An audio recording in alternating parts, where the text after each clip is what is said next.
సిద్ధు జొన్నలగడ్డ ఈరోజు తన ఇంటర్వ్యూ చూశాక నాకే బాధగా అనిపించింది. మ్యాటర్ ఏంటంటే జాక్ అనేటటువంటి ఒక సినిమా తీసిండు, అదైతే అట్టర్ ఫ్లాప్ అయింది. బాక్స్ ఆఫీస్ వద్ద పరాజయం సాధించింది అనమాట.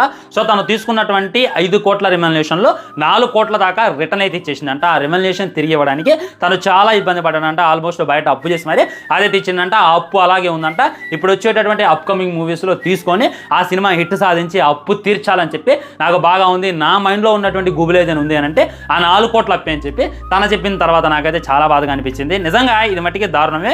సో చిన్న హీరో అయినప్పటికీ చాలా మంది హీరోలు ఏం చేస్తారు, ఎగ్గొడతారు అనమాట. తీసుకునేటువంటి డబ్బులు ఇవ్వడానికి ఎగ్గొడతారు. వాళ్ళు వెళ్ళి మన ఫ్యాన్స్ పంచుకోవడం అది ఇది చేస్తారు. కానీ మనం సిద్ధు జొన్నలగడ్డ మట్టికే నా వల్ల ఎవడు నష్టపోకూడదు, నా వల్ల ఏ ప్రొడ్యూసర్ నష్టపోకూడదు, ఏ డిస్ట్రిబ్యూటర్ నష్టపోకూడదు అని చెప్పి రెమ్యునరేషన్ మొత్తం కూడా వెనక్కి ఇచ్చేసిండు. ఇలా మంచి మనసు ఉన్నోడికి ఇవాళ కాకపోతే రేపు విజయం వస్తుంది. ఉదాహరణకి ప్రభాస్ అన్న రాధేశ్యామ్ అప్పుడు ఆల్మోస్ట్ 50 కోట్లు రేట్ని ఇచ్చిండు.